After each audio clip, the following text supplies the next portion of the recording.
Dahil lang sa kabaitan ng may-ari ng restaurant, binigyan niya ng isang mangkok ng noodles ang pulubi sa tabi ng daan. Sino ang mag-aakala na ang mabuting gawang ito, sa oras na maharap ang restaurant sa malaking krisis, ay matutulungan siya ng binata ng buong lakas. Pagkatapos nito, pinatuloy ng may-ari ang binata sa restaurant para tumulong. Master Wang, pinapunta po ako ng boss para tulungan ka. Umupo ka muna at magpahinga. Hindi po ako natatakot mapagod.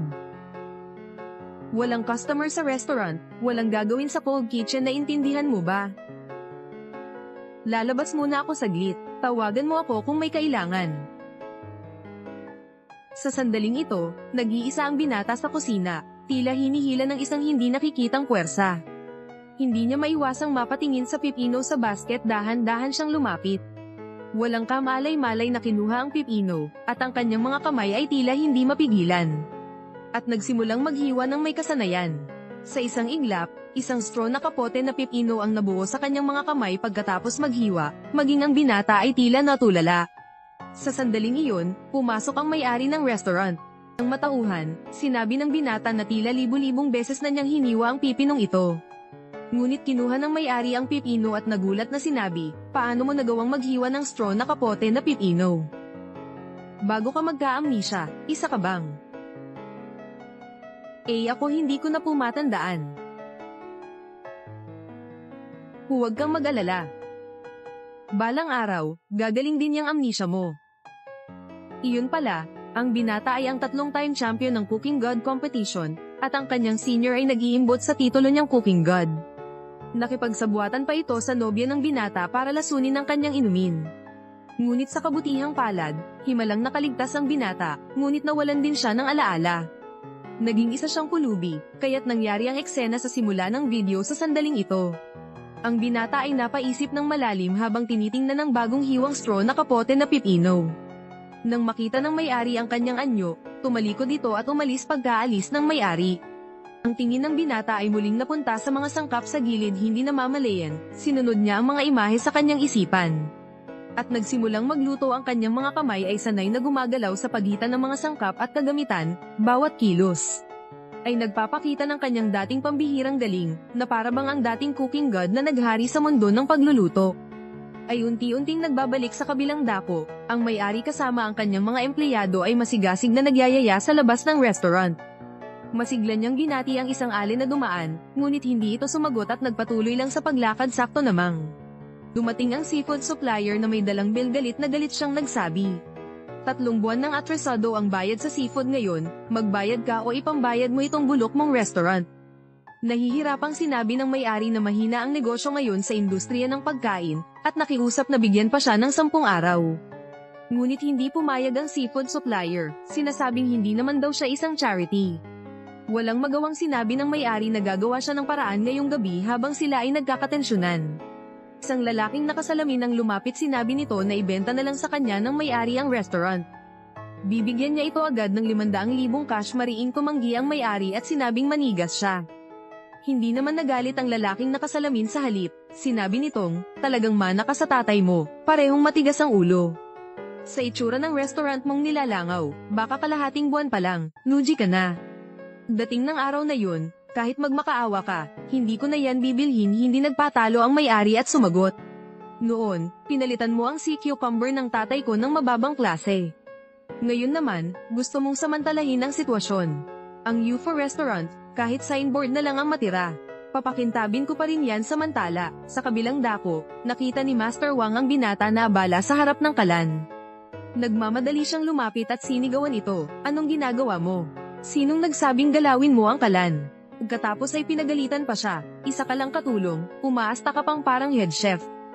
Subalit, nang mapadako ang kanyang tingin sa hiniwang pipino ng binata, natigilan siya. Hindi makapaniwalang nagtanong, "Ikaw ba ang naghiwa nitong pipino?" Tumango ang binata bilang pagsang-ayon. Nang kunin ni Master Wang ang pipino at suriing mabuti, nagulat siya sa kanyang natuklasan. Ang ganitong klase ng straw na kapote hiwa ay hindi magagawa kung walang 10 taong karanasan. Agad siyang lumingon sa binata at nagtanong, "Naging chef ka ba talaga dati?"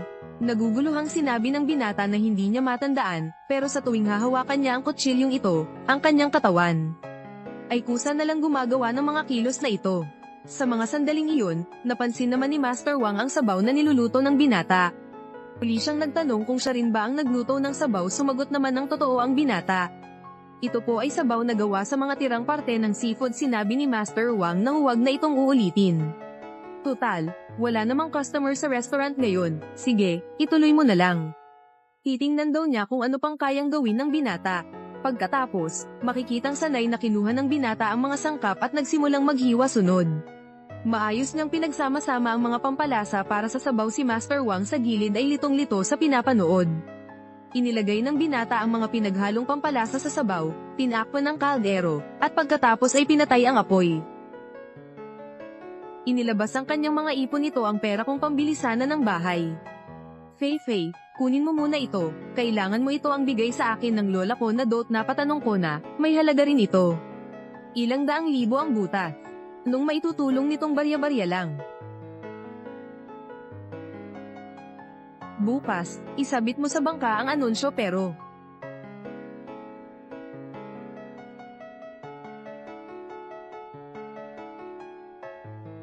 sharp.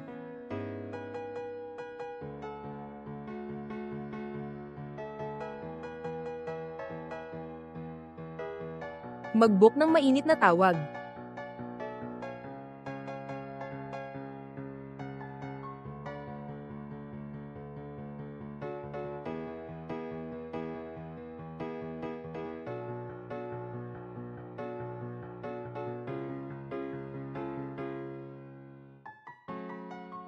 Anong nangyayari dito? Ang bango ng amoy. Mapalad ka, marunong ka pang magluto, sobrang bango ng lasa nito. Ang bango nito diretsong pumapasok sa utak. Natutulo na ang laway ko. Kuya, anong ulam ito? Bigyan mo rin ako ng isa. Ang bango talaga, gusto ko rin. Bata, gaano ito kalasa na sopas ng seafood? Magkano ito? Bagong lokasyon, 38 piso bawat isa, kasama ang kanin. Halika, magsimula na tayong umupo. Ako na ang mag-o-order para sa lahat. Tama. Magpila kayo ng maayos. Ang ating maswerteng chef, tiyak na para sa inyo. Ihahain ang pinakamagandang seafood soup. Tatay, sisikapin kong magpatuloy hanggang dulo. Ayos na ngayon. Hindi ko inakala na maswerte, na ganito kaabilidad. Isang simpleng tagalinis ay naging isang mahusay na chef.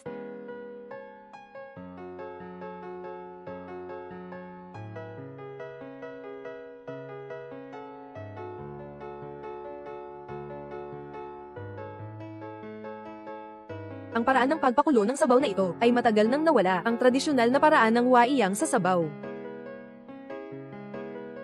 Mapalad ka nga, kanino ka nag-aral? Hindi ko alam. Ginamit ko lang ang pakiramdam ko. Sa lahat ng ito, pakiramdam lang talaga. Mapalad, yung customer na iyon, dagdagan ng 5 na bahagi. Kailangan ito ng munggo na tofu soup. Sige, dito ako magaling. Hayaan mong ipakita ko. Kahit na maganda ang iyong panggupit na kutsilyo, ngunit ang aking kakayahan sa kutsilyo ay hindi rin pangkaraniwan.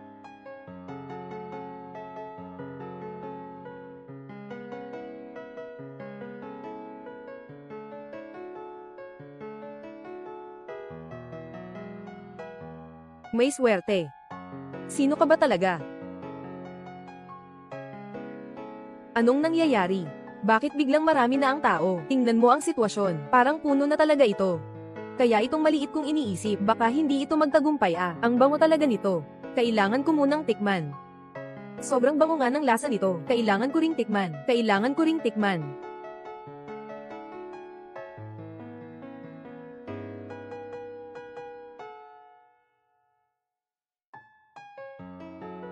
Fei, hindi ba? Boss Leo. Ang upa ko. Maghintay tayo ng 2 araw. Tingnan mo ang negosyo ng tindahan natin. Hindi magiging problema ang renta ng bahay. Walang dapat ipagmadali ang negosyo ninyo. Baka sa 1 o 2 araw lang, kumita na ng marami para pambayad sa renta ng ilang buwan. Gusto ko ring tikman ang inyong seafood soup. Maghanap tayo ng mauupuan.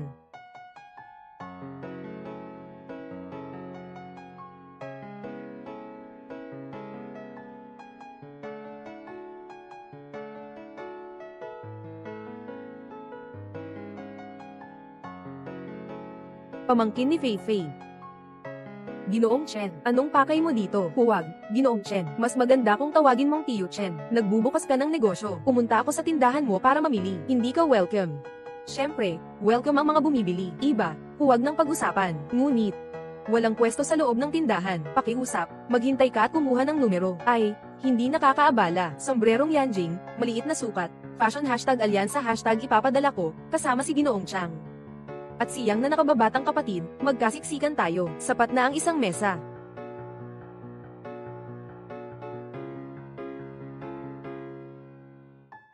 Ito ay akin. Gusto ko rin ng ganitong seafood soup. Walang ibang mga bisita sa mesa kanina. Sa isang kisap lang, puno na agad. Nakakatuwa talaga. Sa ganitong sandali, nabenta na. Ang dami ng sabaw ng seafood. Kung ganito ang takbo, ang bayad ko sa paninda, mabilis kong mababayaran. Hindi ko na kailangang mag-alala tungkol sa renta ng bahay ko. Gusto ko namang tikman. Tunay ngang napakagandang sabaw ito. Tanging ang pinakamahuhusay na paraan ng pagluluto ang makakagawa ng ganitong kasarap. Mapalad ka, kahit sino ka pa. Hindi ka makakatakas sa aking 5 daliri.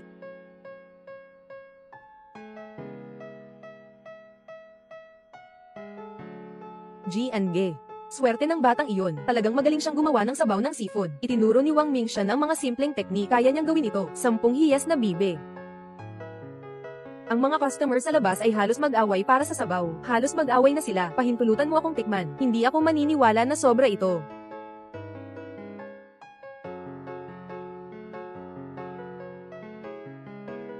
Ang tamang apoy para sa sabaw, kulang pa ng 3 puntos.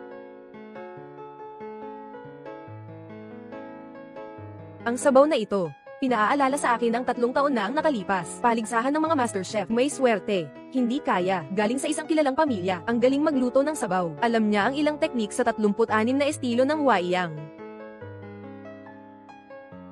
Kailangang alamin ang tunay niyang pagkatao.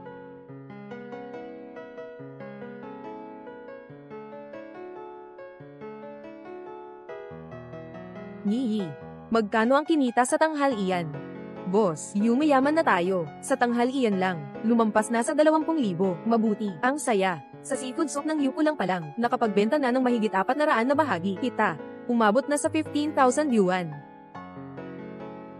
Ito ay dahil sa biyaya ni Fu. Hindi ko inakala na ang kanyang nilutong seafood soup ay magiging ganoon kasikat. Ang mga reservation namin sa gabi, mayroon ng 15 na mesa. Lahat sila ay mga bisita ng tanghali. Oo nga, nadalhin nila ang pamilya at mga kaibigan. Mukhang tayo ay muling magiging puno ngayong gabi.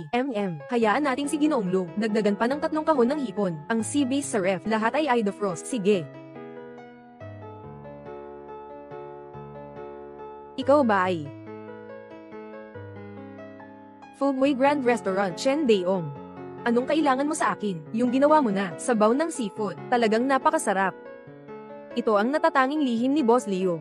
Dinala ang kanyang lihim dito sa akin, para ikaw ang maging chef. Buwan ng sahod 20,000, bayad agad. Kumusta? Boss Chen, talagang mahusay kang magplano. Ngunit, hindi ako aalis. Ako ay mula sa UFO Restaurant. Pakiusap, umuwi na kayo. 30,000. Pag-isipan mo ng mabuti, hindi ito tungkol sa pera. Ano ba talaga ang pinainom sa'yo ni Liu Feifei, na parang nakabighani sa kanyang pangit na restaurant, Boss Chen?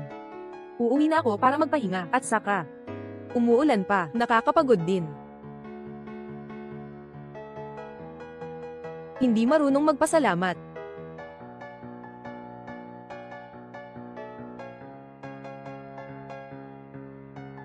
Boss, bakit ka pumunta sa akin? Ay yun nga, ikaw. Lumipat ka na dito sa akin, ha?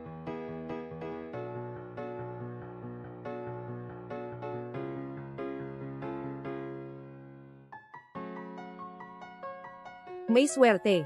Dito ka na lang titira mula ngayon. Pagkatapos pumanaw ang tatay ko, naiwan ng isang kwarto. Sakto naman. Ako lang mag-isa. Dito ako nakatira. Medyo hindi ito maginhawa. Walang anuman. Itong kwarto para sa'yo, nakaharap sa araw. Ang mga kumot ay bagong labas ko. Ito ang kusina.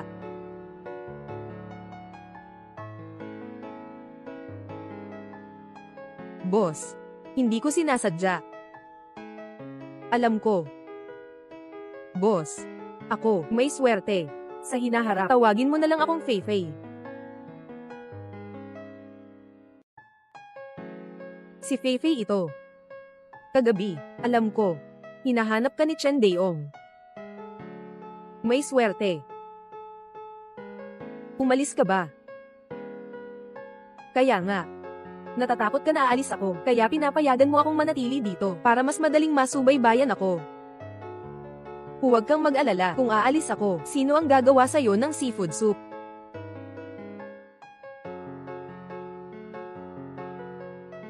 Maswerte ka, bago ka mawalan ng alaala.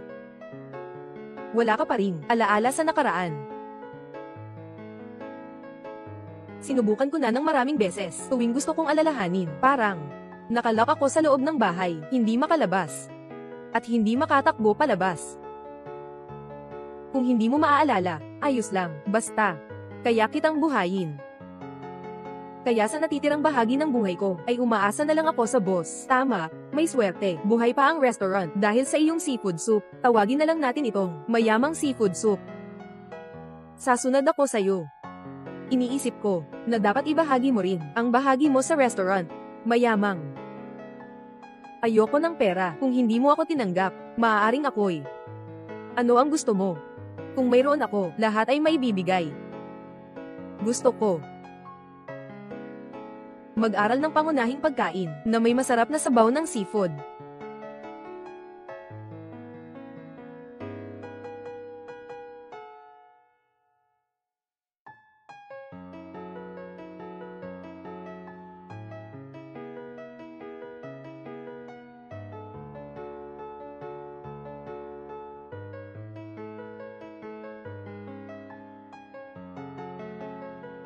Feifei, tapos na. Dali, tikman mo. Ang bango. Halika. Kumusta? Mapalad ka, naging totoo. Tawagin na lang itong maswerteng sinangag. Bukas ay isasama na sa menu. Sige.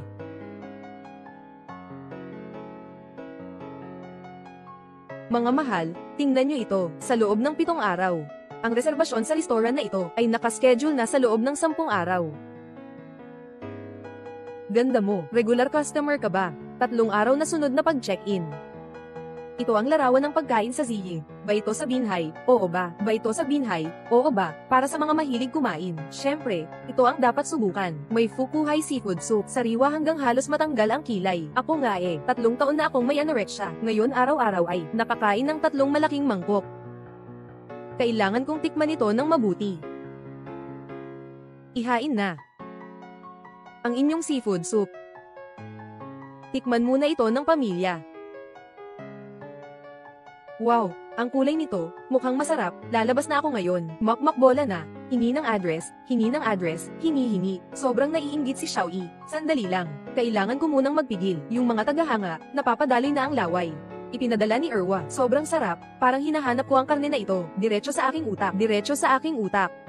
Anong nangyayari? Parang nandito ako sa umaga sa daungan ng mga mangingisda. Tinitingnan ang mga mangingisda na nangingisda ng mga sariwang sipon na hindi pa naproseso. Diretsong papasok sa bibig. Ito ay pangalawang pangulo ng asosasyon ng mga restoran, si Ding Lolo. Huwag mag-spoiler. 38 yuan na seafood. Malasahan mo ang paggalang ng chef sa sangkap. Ano sa tingin mo? Ang sikreto ng kasikatan ng sopas na ito, ano kaya iyon? Puso ng Pusinero. Bumili ng talom ng apoy. Momo, lumapit ka pa ng kaunti. Baby, hindi ko makita kung anong itsura ng chef.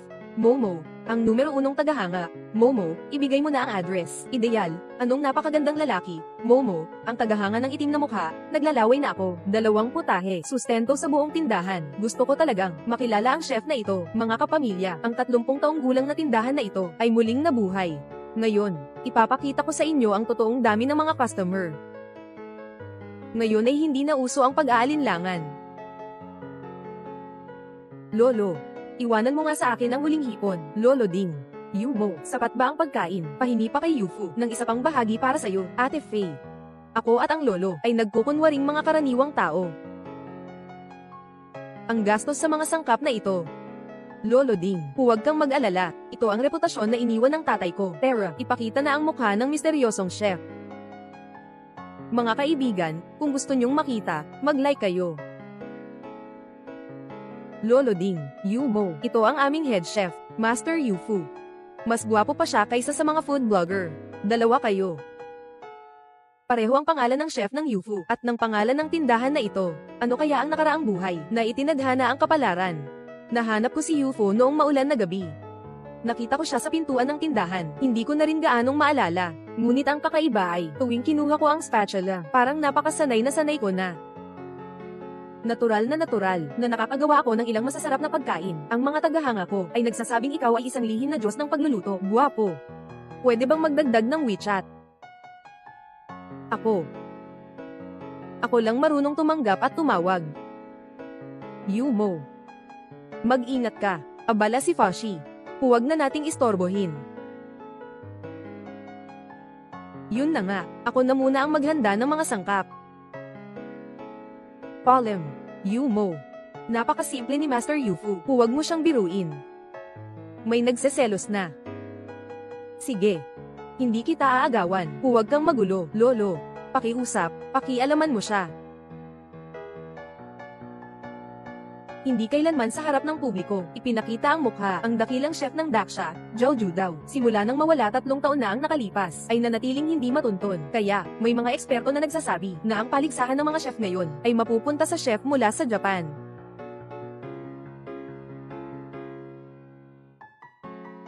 Malapit nang maluto ang lugaw, umupo ka muna sandali. May swerte ka. Sa totoo lang, hindi mo kailangang gawin ang mga ito. Walang anuman, masaya akong gawin ito.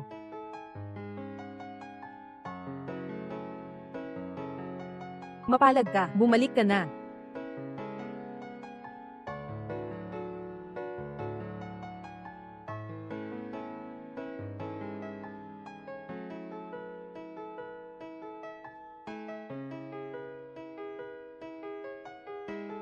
Fei, anong nangyari sa'yo? Parang naipit ang paa mo. Mag-ingat ka. Halika. Kaya ko na.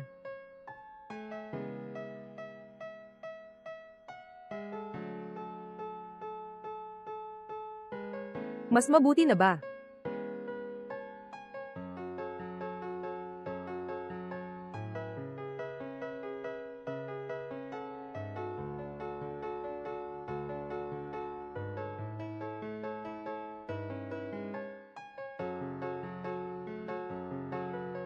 Fei, Ginoong Yao ng Food God Group, hindi ko alam kung ano ang dahilan ng inyong pagdating. Food God Group. Ginoong Liu. Sana ay maayos ang lahat. Anong hangin? Ang nagdala kay Ginoong Yao sa maliit kong tindahan. Dala ko ang magandang balita. Food God Group, nagpa siya na mag-invest ng 5 na milyong piso para suportahan ang Yufu Restaurant para sa pagpapalawak ng kanilang mga sangay. Ang lihim na recipe ng maliit na tindahan ay natatangi lamang dito. Mukhang hindi pa alam ni Boss Liu ang tungkol dito. Ang tindahang ito, simula ngayong araw, hindi na yang ang apelyido. Bagkus ay yaw na. At saka, sa susunod na buwan, mag-e-expire na ang iyong kontrata sa renta. Mag-e-expire na ito. Mayroon akong restaurant na inuupahan dito, mahigit 20 taon na. Para pilitin akong sumuko, binili mo pa ang tindahang ito. Fei. Sige, matalino ka. Ganito na lang. Bibigyan kita ng 5 minutong oras. Mag-isip ka. Ngayon, ang ilaw ng Food God Group dapat nakasabit sa pintuan. Sinasabi ko pa rin ito. Hindi tumatanggap ng investment. Hindi marunong magpahalaga. Bibili ng sikat na restaurant. Magtatayo ng imperyo ng pagkain. Ito ang layunin ng aming Food God Group mula pa noon. Sa tingin mo, anong kakayahan meron ka? Kasama kami lahat, laban ng Diyos ng pagkain. Ang restaurant ng Yufu ay ang pawis ng aking ama. Wala akong pakialam kung sino ka, Diyos ng pagkain, o anuman. Hindi ko papayag ang may sino man ang umamaw. Ang hindi tumanggap ng inuman ay may kaparusahan. Ngayon, ipapakita ko sa iyo. Naka-open ka sa aming Food God Group. Lahat ng mga restaurant ay makakaranas ng ganitong kapalaran. Nandito ako, sa Yufu Restaurant. Sino ang gustong agawin ito, maliban kung mamatay ako? Ikaw. Sige. Gusto mong manatili sa Yufu Restaurant, kaya tayo maglaban sa pagluluto. Kung matatalo ka, ibigay mo ang Yufu Restaurant sa akin. Paano kung tayo ang manalo? Kung kayo ang manalo, Ang kwartong ito ay sa inyo. Hindi na kailangang mag-alala. Ang restaurant na Yufu na magsara dahil hindi makabayad ng renta ay hindi na mangyayari. Kami ang Food God Group. Hindi ko talaga gagawin iyon at hindi kita pipilitin muli. Sige. Pangako ko.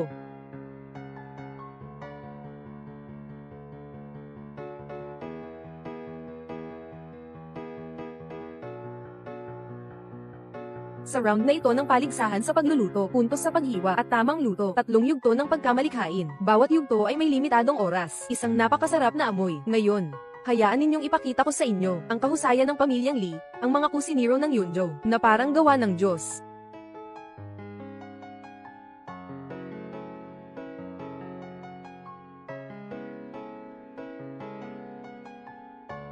Ang pagkakaiba lang ng kutsilyo, kaya nating manghulaan ang resulta ng laban. Hao Jian, anong ibig mong sabihin? Saan ka ba kabilang? Syempre, sa UFO restaurant ako. Sinasabi ko lang ang totoo.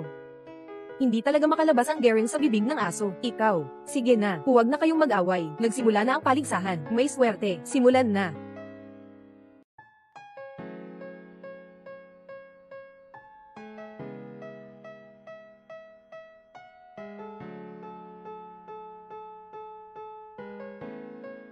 Boss Leo, magpadala ka ng isa na kusinero o katulong sa kusina para lumaban. Mas mabuting aminin na lang ang pagkatalo. Mas marangal pa iyon. Ang kutsilyo ng kusinero ng hari, hindi pinuputol ang mga walang pangalan. Manager Yao, panoorin mo ito. Huwag mong maliitin ang iba. Si Master Yufu mula sa UFO Restaurant. Ang galing ng paggamit ng kutsilyo na ito. Tunay na kakaiba sa buong mundo. Nakita ko pa nga ang anino ng talem. Si Siyam na langit na diwata. Pabaliktad na pipa. Yung tela na nakasabit, parang totoong gumagalaw nga. Parang buhay na buhay talaga. Hindi kaya siguro Yufu ay gumagawa ng iskultura ng Dunhuang Rakuten. Di ko inakala na ganoon kagaling si Yufu. Chef Hao, ano sa tingin mo? Naiisip kong hindi ako kasing galing mo. Talagang naiisip kong hindi ako kasing galing mo.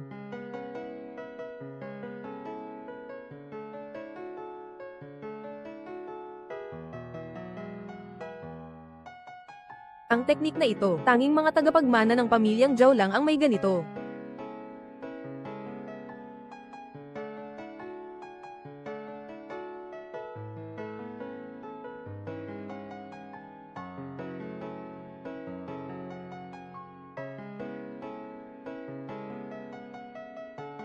Ang may pagdating ng Phoenix ni Guro Li Wenbo. Ang Phoenix at ang daan-daang ibon. Napakadetalyado ng ukit ni Zhou. Malinaw ang mga guhit. Tunay ng gawa ng isang maestro. Hindi pwede. Sa tingin ko kasi mas maganda ang pagkakaukit ni Minho. Tama. Pero, napakadetalyado ng Phoenix. Kulang sa buhay ang itsura. Kulang sa kapangyarihan ng hari ng mga ibon. Samantalang kay Guru Yufu, ang dunwang na masayahin. Hindi lang niya nailarawan ang maganda at buhay na buhay, nagalaw ng mga dunwang flying apsaras ng lubusan, kundi binigyan pa niya ang likha ng banal na espiritu ng Buddha. Ito ay hindi lamang isang kahusayan sa pagputol, kundi pati na rin sa mga sangkap ang pagkakaisa ng tao at kalikasan. Ipinahayag ko. Ang unang round ng paligsahan sa pagputol, ang nagwagi, ay ang masaganang restaurant. Nanalo tayo. Swerte, talagang ang galing mo. Magpatuloy ka lang. Sige. Maaari bang malaman kung sino ang guro mo? Nakikita ko ang iyong estilo. Medyo parang estilo ni Zhao. Ako lang, sa restaurant ng Yufu. Ordinaryong katulong sa kusina ng Yufu Restaurant. Talo ako. Tanggap ko ng buong puso. Sige, hindi na tayo magpapalabis pa. Susunod ay ang ikalawang round ng paligsahan na tungkol sa barbecue. Layunin nitong suriin ang kakayahan ng mga chef sa paghawak ng apoy. May swerte. Anong nangyari sa iyo? Walang anuman. Medyo masakit ang ulo. Wala namang problema. Huwag mag-alala. Ginoong Ding. Kailangan nyo talagang tikman ng mabuti. Palagi akong patas sa aking trabaho. Hindi mo na kailangang magsalita pa. Gamit ang mataas na init ng uling, iniihaw ng perpekto ang mga sangkap. Puno ng malakas na aroma. At mayaman sa iba't ibang lasa, kahit ang tamang oras ng pagluto o ang tamang timpla ng mga pampalasa ay nasa pinakamataas na antas.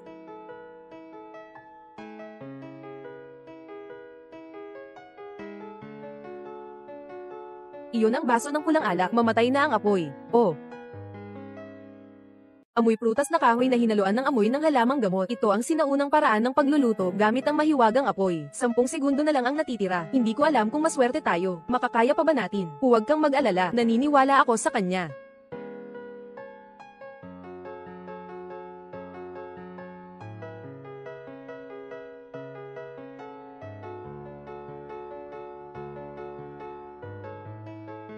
Ang lasa nito, sobrang sarap. Ang tradisyonal na gamot ay pinapasok upang magkaroon ng sangkap ng orihinal na amoy ng mga halaman, kasama pa ang halimuyak ng prutas at ang bango ng mga halamang gamot na nagpapalabas sa sangkap ng sariwang amoy ng karne. Ngunit hindi naman sobra, ninakaw ang orihinal na lasa. Matagal ang epekto. Pinakamataas na kasiyahan talaga.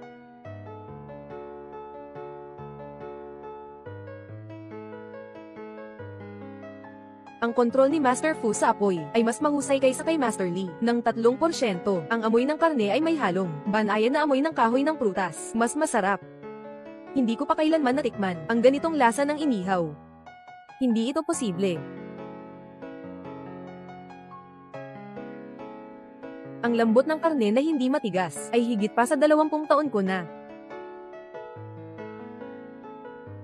Ang galing. Ibig bang sabihin ito, nanalo na naman tayo? Swerte ni Ate Fai, parang nakakita siya ng kayamanan. Sa pagkakataong ito, salamat kay Fu. Oo nga. Ipinahayag ko, ang ikalawang round ng barbecue challenge. Ang nagwagi ay muli ang Fu Restaurant. Ang Food God Group ay natalo ng 2 sunod-sunod. Magpapatuloy ba ang ikatlong round? Ginoong Lee, kitatanggap ko lang ng isang dokumento. Kailangan ninyong tingnan ito. 3 taon na. Nagtago siya sa baybay bilang kusinero. Pumunta. Sabihan ng security team na maging handa. Kami ay pupunta para anyayahan ang pagbabalik ng chef. Opo. 3 ang punto ng pagpasok sa pananaliksik sa buhay sa Guanggu. Nahanap na si Zhao Judao. Ayon sa datos, nawala na siya ng alaala tungkol sa mga nakaraan. Walang alam. Alam ko na. Sa pagkakataong ito, gagawin kong hindi siya makakatakas. Inaanunsyo ko. Matapos ang matinding laban, ako at ang mga hurado ay sama-samang nagpasya sa nagwagi ng paligsahan sa pagluluto, ay ang UFO Restaurant. UFO, ang galing mo. Unahin ang mga mahalagang bagay. Ginoong Yao, sang-ayon sa taya, dapat tanggapin ang pagkatalo. Ang sinabi mo, hindi naman mawawalan ng bisa, di ba? Ito ay para sa inyo. Ginoong Yao, ginawa namin ang aming makakaya. Hindi ko inakala na sa may Fu Restaurant ay may ganitong mga eksperto. Hindi siya natalo ng walang dahilan. Sino ka ba talaga? Sinabi ko na, ako ay isang maliit na kusinero sa may Fu Restaurant. Hindi mo talaga kayang.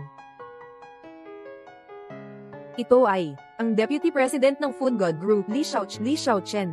Nawawalang kasintahan ni Zhao Judao sa loob ng maraming taon na hindi pa kasal. Ginoong Lee, bakit kayo mismo ang dumating? Judao, ang hirap kong hanapin ka. Pasensya na, nagkamali ka ng tao. Hindi ako si Zhao Judao. Ako si Yufu. Judao, ako ang iyong magiging asawa, Li Xiaochen. Kilala ko rin ang init ng mga kamay mo.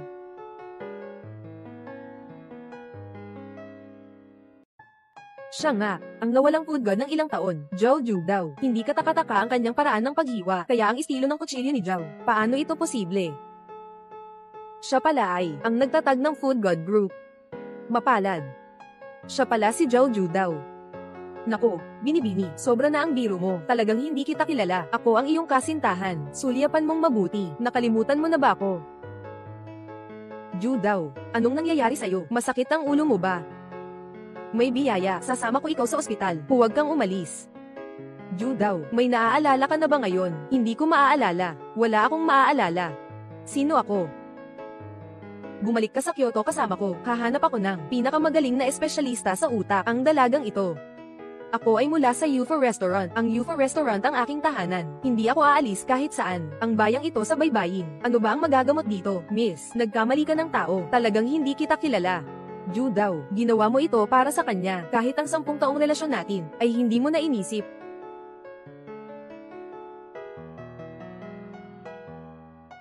Ang dalagang ito ay si Feifei, na nagligtas sa buhay ko, at nag-iwan sa akin sa restaurant ng may swerte. Si Feifei rin ang nagbigay sa akin ng pangalan. Ang restaurant ng may swerte ang aking tahanan. Ayaw kong umalis sa restaurant ng may swerte. Ayos. Gusto mong suklian ang kabutihan. Hindi kita pipigilan. Maaari kitang bigyan ng 2 milyong. Salamat sa kabutihang loob mo, Ginoong Lee. Siya ay akin. Isa siya sa mga tao sa aming kainan. Hindi siya sasama sa'yo. Liu Feifei, ang kapal ng mukha mo, ang layunin mo sa negosyo, hindi ba para sa pera? Ayaw ko ng pera mo. Maliit lang ba para sa'yo? Hindi pwede ang 20 milyon, 1 bilyon, sapat na ba? Ayoko ng pera. Kung may biyaya, aalis o mananatili, lahat ng iyon ay kanyang sariling pagpili, hindi ako makikialam. Ang pangalan ko ay Hazel, ang restaurant ko ay ang aking tahanan. Ayokong bumalik sa anuman. Anong grupo ng mga Diyos ng pagkain? Liu Feifei, ano ba talaga ang binigay mo kay Judaw? Na parang nilasing mo siya, nagsisinungaling ka lang. Tama na. Ang pangalan ko ay Yufu, hindi ako Zhao Judaw. Seryoso ka ba? Ate Lee, si Ginoong Zhao, baka pansamantala lang ang pagkawala ng kanyang alaala, sa tingin ko. Huwag na nating pilitin. Ano ang alam mo? Liu Feifei, kung gusto mong agawin ng aking fiancé, huwag mo akong sisihin kung hindi ako magiging magalang sa'yo. Bahala ka. Judaw. Nakalimutan mo na ako, hindi mo na ako maalala, hindi kita pinagsisisihan. Kung gusto mong manatili dito, hindi na kita pipigilan. Pero, ikaw ang pinakamamahal kong tao, hindi kita susukwan. Babalik pa ako. Ayos ka lang ba? Ginoong Lee. Zhao Judaw. Pakiusap, tanggapin mo akong maging iyong alagad. Mas gusto kong matutunan ang tunay na kakayahan mula sa'yo. Mapalad ako. Hindi ako si Zhao Judaw. At hindi rin ako tumatanggap ng mga estudyante. Hindi kita pahihiyain.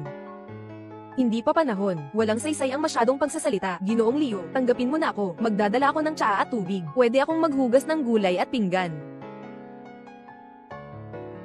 Sige, pumunta ka sa Yufu Restaurant. Tumulong ka sa malamig na lutuan. Matuto ka ng kutsilyo mula kay Yufu. Salamat, Ginoong Leo. May swerte. Ikaw talaga, si Zhao Judaw ng Food God Group, yung nakapasok sa pambansang handaan. Ikaw ang lumikha ng Food God Group. Bakit hindi ka bumalik? Ako si Yufu. Gusto kong manatili dito. Kasama kayo. Naintindihan ko, may mga taong hindi makakatanggap. Hindi tama. May mga taong hindi makakalimutan. Naintindihan ko na rin. Huwag kayong maghinala. Sabi ko na nga, ibabawas ko ang bonus ninyo. Tapos na. Paano ako makakatalo sa Diyos ng pagkain?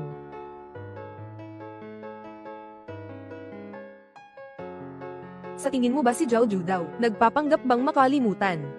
Hindi ko alam. Pero, kailangan niyang mamatay. Kung hindi natin makukuha ang tunay na kapangyarihan ng Food God Group. Ngunit ngayon, may mga mamamahayag, nakita na siya. Kung gagawin mo ito ng publiko, lamang mapanganib ang risk, mag-alala ka. Papayagan ko siyang muling mawala tulad noong 3 taon na ang nakalipas, na parang hindi alam ng Diyos at ng mga engkanto. Unang kumontak sa eksperto sa utak, sa ngalan ng paggamot, suriin ang kanyang katotohanan, naiintindihan.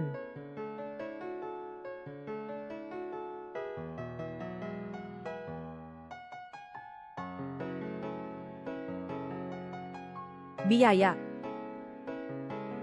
Kung isang araw, naisip mo ang lahat, aalis ka ba? Gusto mo bang umalis ako? Gusto mo pa rin akong manatili, na nais kong ikaw ay laging masaya, pero alam ko sa puso ko, na ikaw ay si Shixian Zhao Judaw. Natatakot ako, na isang araw maalala mo ang lahat, at hindi mo na kailangan dito. Kahit na maalala ko ang nakaraan. Ito ang restaurant ng biyaya, palaging tahanan ko ito. Masaya ako dito, totoo. Kailan kita niloko, Feifei?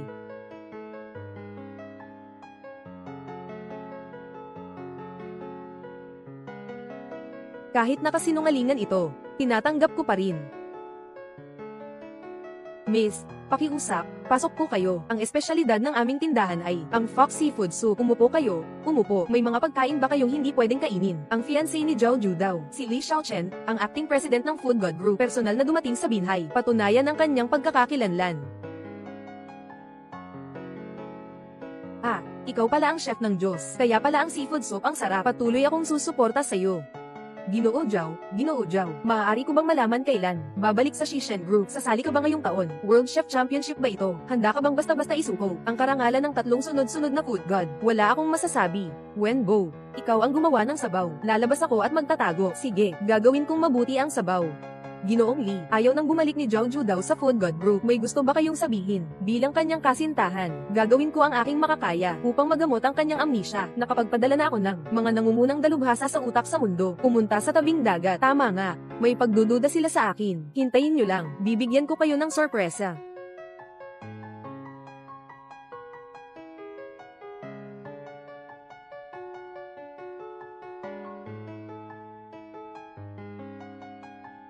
Biyaya. Fei.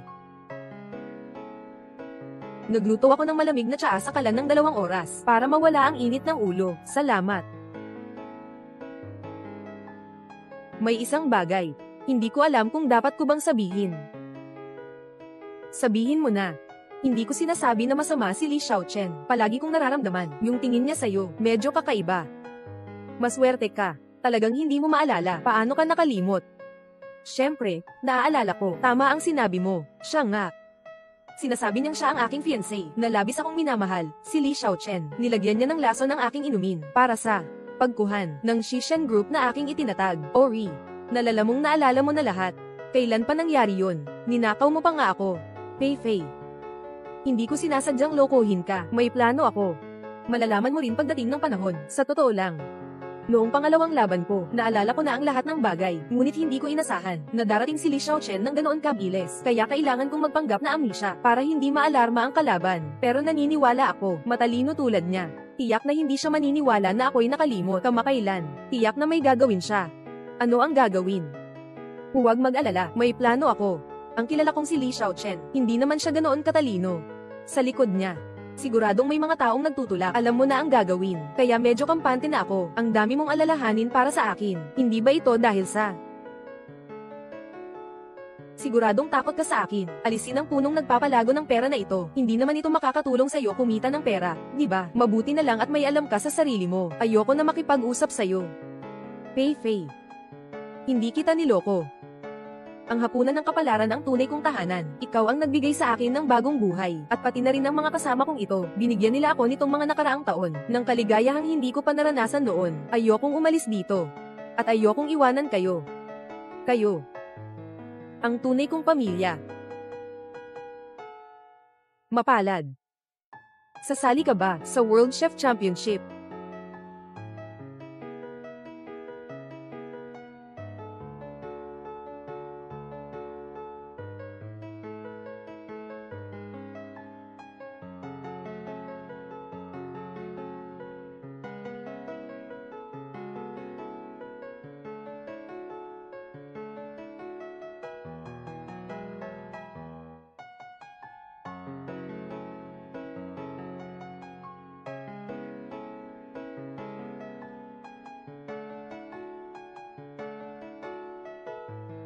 Tila tumalikod si Chef Zhao sa huling sandali at kayo na lang ang ipinadala. Dumating ang mga sundalong hipon at alimango para sumali. Nasaan si Judao? Bakit wala siya rito? Huwag kang mag-alala, darating siya.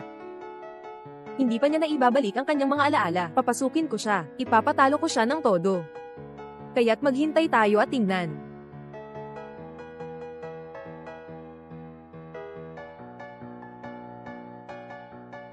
Ikalimang pandaigdigang paligsahan ng mga chef ang wakas na laban, 10 minutong countdown. Kung may mga koponan na hindi makararating sa oras, mawawalan sila ng karapatan na sumali.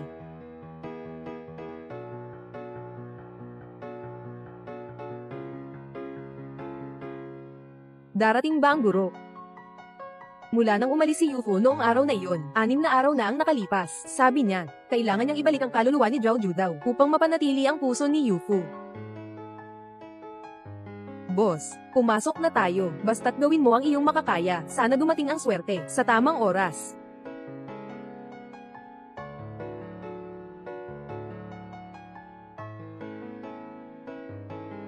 Wege, medyo nababahala ako. Biglang nawala si Zhao Judao. Baka may ginagawa siya sa likod na hindi natin alam. Bakit ka matatakot? Kahit pa maibalik niya ang kanyang alaala, ang 3 taong ito na walang silbi, ang kanyang kasanayan ay matagal nang naubos. Ngayon, Hindi siya makakagawa ng kahit anong gulo. Labanan para sa 5 piraso ng International Chef God Award. Kahit man lang may maayos kayong paraan sa pagputol, hindi nyo magawa. Kawawa kayong mga Chino.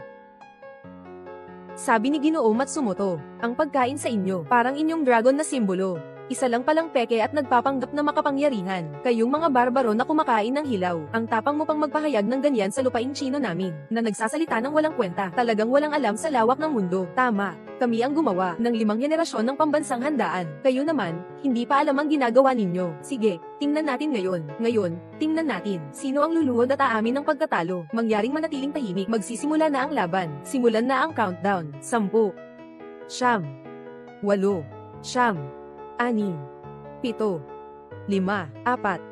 3.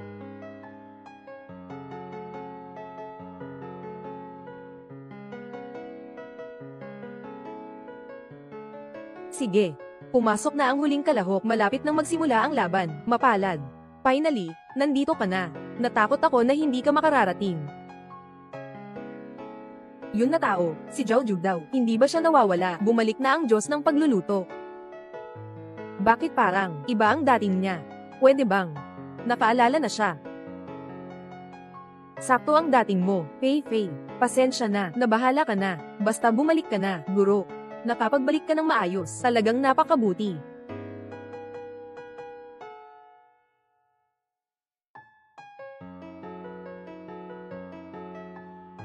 Hindi ko inasahan na ikaw pala ang nasa likod. Aking mabuting kapatid na guro. Huwag mong sabihin ganyan, kapatid. Noong mga panahong iyon, ang guro mo ang nagbigay sa iyo ng natatanging lihim. Dahil dito, naitatag mo ang Shishan Group. Pareho tayong mga disipulo ng guro. Bakit hindi ko maaring ipagpatuloy ito? At saka, mas maaga pa akong nakapasok ng 2 taon. Dahil lang dito, kuya. Alam mo ba? Walang talagang lihim na kasanayan. Akala mo mapaniwala kita dahil nasa ganito na tayo sa pagluluto. Nag-aagawan ng taas. Diyos ko, ang huling pumasok ay siya palang nawala. Sa loob ng 3 taon, si Chef Zhao Ju daw. Ginoong Zhao Ju daw. Ikaw ay 3 beses na World Chef Champion na nawala ng 3 taon. Muling nagpakita ngayon. Maaari ko bang malaman kung ano ang nais mong sabihin ngayon?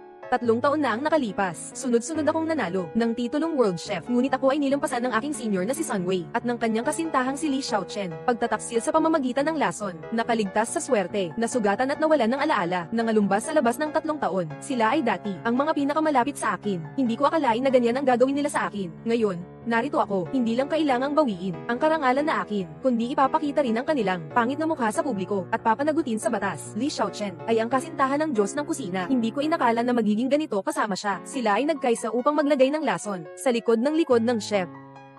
Si Zhao Ju daw ay nagbabalat kayo. Huwag kayong maniwala sa kanya. Naibalik ko na ang aking alaala. Huwag kayong magtago ng katotohanan. Li Xiaochen. Mga kaibigan, sa mga araw na ito, nililinis ko ang lahat ng gulo. Nakuha ko na ulit ang kontrol sa Food God Group. Paano nangyari ito? May swerte. Bakit nawala ka nitong mga araw na ito? Nag-aayos ka ba ng Food God Group? Nabahala kita. Sana, sabihin mo sa akin ang lahat ng bagay mula ngayon. Opo. Nakuha ko na muli ang kontrol sa Food God Group. Pagkatapos ng paligsahan, paparusahan ko kayo. Zhao Ju daw, ako ang iyong magiging nobya. Hindi na. Mula nang lasunin mo ako noon araw, wakas na ang aming kasunduan. Kayo ay pinalayas na mula sa Food God Group. Hindi pwede. Ako ay isang shareholder ng Food God Group. Wala kang karapatan na paalisin ako sa kumpanya. Sa tingin mo, may karapatan ba ako dito? Sinuportahan ako ng ibang mga shareholders. Itong bagong chairman, 3 beses na nanalo ng Chef of the Year. E paano kung ako ang manalo ng championship na ito? Sa tingin mo, ikaw, dito sa kusina, magpapakita tayo ng tunay na galing. Ika-5 pandaigdigang paligsahan ng mga MasterChef Finals. Opisyal nang nagsimula.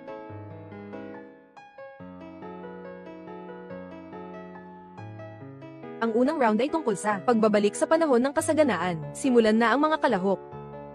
Ihahain namin ngayon, lihim ng dakilang handaan ng siya, inihaw na isda na may gininto ang paa.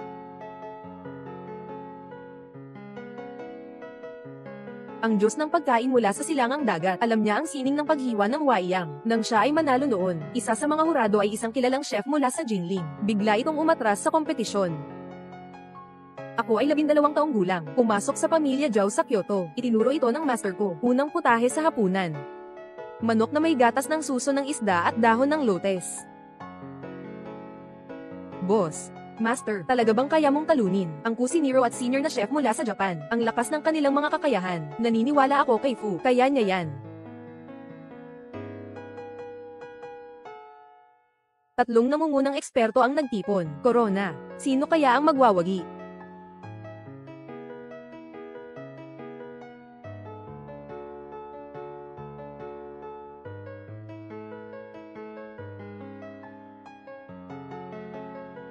Si Ginoong Matsumoto sa pagkakataong ito ay may tiwala sa kanyang tagumpay. Siyang may malawak na kaalaman at mahusay na kakayahan sa pagluluto. Hindi lamang siya may malalim na pag-unawa sa mga lutuing Chino, kundi nag-aral din siya ng mabuti tungkol sa inyong mga chef. Ang kampiyon ngayon ay dapat para sa ating China. Ginoong Zhao Judao. Siya ay 3 beses na sunod-sunod na World Chef Champion. 3 taon na hindi nagluto. Si Sun Wei naman ay nagsasanay ng 8 oras araw-araw. Zhao Judao, hindi ka mananalo. Malapit nang maubos ang buhangin sa orasan. Papunta na ang oras ng final. Ginamit ni Master Zhao ang pamamaraan ng pagpapalamig ng baboy na paa. Ito ay lihim na pamamaraan ng pamilya Zhao. Ang teknik na paglakad sa niebe upang hanapin ang plum blossom. 20 taon na ang nakalipas. Torneo de Intercambio in Kyoto. Ginoong Zhao. Ito ang gamit na pinggan na nagpahanga sa buong paligsahan. Ginoong Wu, pakikwento po sa amin tungkol sa pagtapak sa snow, hanapin ang plum. Ano po ang ibig sabihin nito? Paghahanap ng plum sa niebe, kailangang gumamit ng yelo para gumawa ng pino at durog na yelo. Plum ay niluto ng mabagal sa mahinang apoy ng 6 na oras. Ang pinakulo ang paa ng baboy, na walang buto. Hinubog na parang 5 petals ng plum. Ginamitan ng 30 taong pinalang na sour plum sauce. Narinig ko na kailangan ng 7 uri ng plum dough para paghaluin ang lasa.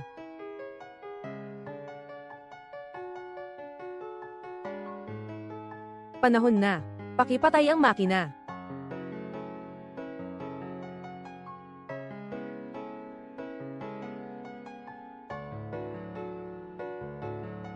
Pakilasa. Lihim mula sa haring kainan. Manok na may gatas ng hayop at dahon ng lotes. Umaga na may hamog na sumisipsip sa sariwang dahon ng lotes, kasama ang 3 taong gulang na matandang manok na may malinamnam na lasa. Gintong dilaw at makinang na balat ng manok, manipis ngunit hindi mataba, malambot ang laman at hindi tuyot. Ang bango ng halamang gamot ay tumagos hanggang buto. Ang sabaw na ito ay kinikilala ng maraming bansa, nagawa pala sa tuyong scallop at hamon, nakahang 7 days. Sobrang sariwang na, parang matutuklap ang dila. Punong-puno ng manok na laman, binabad ang mga plum blossom ginseng sa loob ng 3 araw. Ganito ang tamang init. Mababang apoy, kontrolin ang temperatura sa 78 degree, sa loob ng 6 na oras.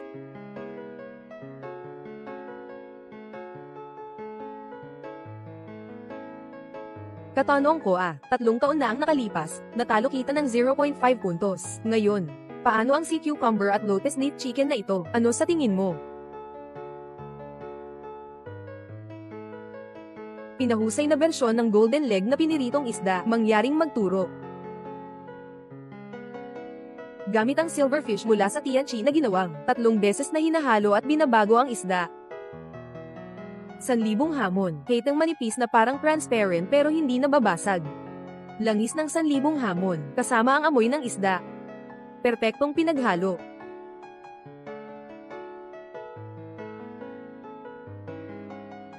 Ang sabaw na ito, tiyak na gawa sa 3 taong lumang pato, at Jinhua hamon. Talaga namang nakabitin ng 49 na oras.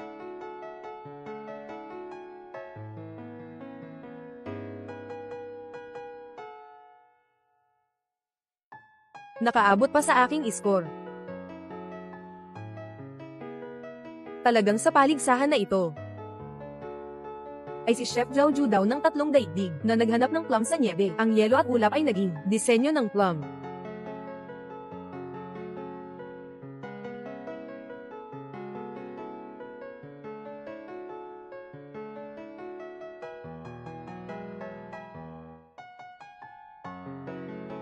Lutong Zhao pamilya, naglalakad sa snow para hanapin ang plum blossom. Pakitang yan. Maswerte siya, nagawa na niya yung putahe ni Master. Yelo at apoy na magkasama, kahit kalahating segundo lang, mali na. Amoy na lumalabas, ang bulan ay may amoy din. Ang snow ay may halimuyak ng pine needle.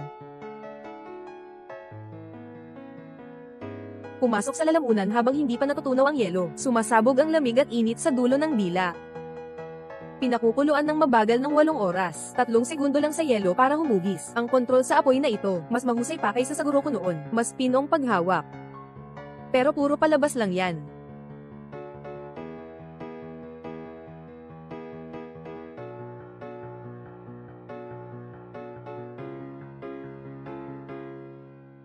Gawing paan ng baboy, isang simbolo ng pagdating ng tagsibol. Ito ang tunay na sukatan ng sining sa pagluluto. Paano mangyayari yan? Paano mangyayari yan, na siya ay pinabayaan ang kanyang kasanayan sa loob ng 3 taon? Sunway, palagi kang matigas ang ulo, mas pabor si Master sa akin. Hindi mo alam na ikaw mismo ang walang kakayahan. Ambisyoso ka lang, walang lakas. Hindi iyon posible, panoorin mo na lang. Nanginginig ang chopsticks ng hukom ng Japan. Diyos ko, sa mundong ito, ay may ganitong masarap na pagkain. Ito ang pinakamasarap na pagkain na natikman ko sa buhay ko. Walang kapantay. Dapat ay nasa langit lang ito makita. Mga hurado ng Green Country, 3 sila. Komite ng Pambansang Ekonomiya, 3 sila. 3 sila. Ito ay live na broadcast namin. Naka-on pa ang makina. Ayusin ang pambansang pagsusuri at seguridad. Ito ang unang pagkakataon na mangyari ang ganitong sitwasyon. 3 hukom ay talagang nag-away dahil sa natitirang pagkain. Lushy Chunky, na nakatala sa bahaging tunay na lasa, pinakamainam na lasa. Ngayon ay nakilala kita. Sobrang ganda.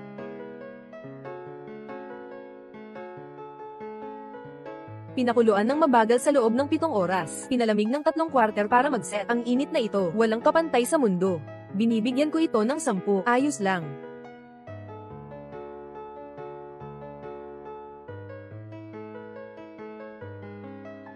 Bagaman gusto kong magbigay ng mababang marka, ngunit ang pagbawas ng 1 puntos ay isang paglapastangan sa pagkain at isang paglapastangan sa aking pagkatao. Ako ay nagbibigay ng 10 puntos.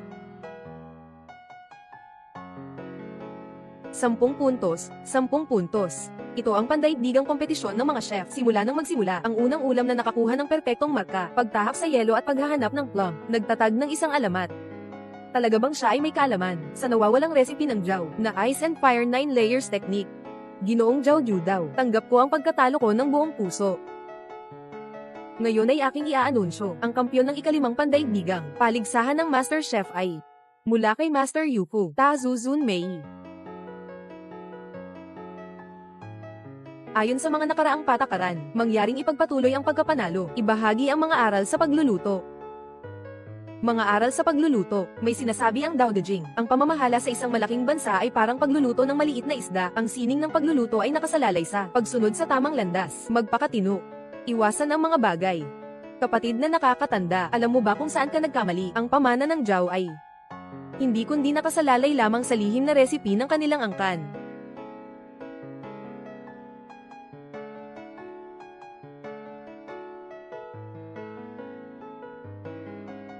Walang problema. Sugat sa balat. Kuya, hindi mo kailanman mauunawaan ang kahulugan ng pag-iingat sa mga bagay. 3 taon akong nagsanay ng gusto na makinig sa tunog ng espada at apoy. Ngunit, talo ako sa iyo na nagwalang bahala ng 3 taon. Dahil sa 3 taong iyon, nahanap ko na ang paggalang sa mga sangkap.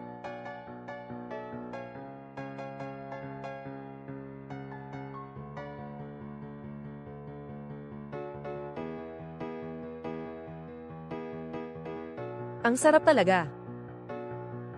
Naipasa ko na sa pulisya ang ebidensya laban sa iyo at kay Li Xiaochen na naglason sa akin. Maghanda ka ng makulong. Ju daw, mali ako. Pakiusap, patawarin mo ako. Hindi kita palalampasin. Maghintay ka na lang sa parusa ng batas. Fei Fei, uwi na tayo. Sige, uuwi na tayo. 9 na kutsilyo.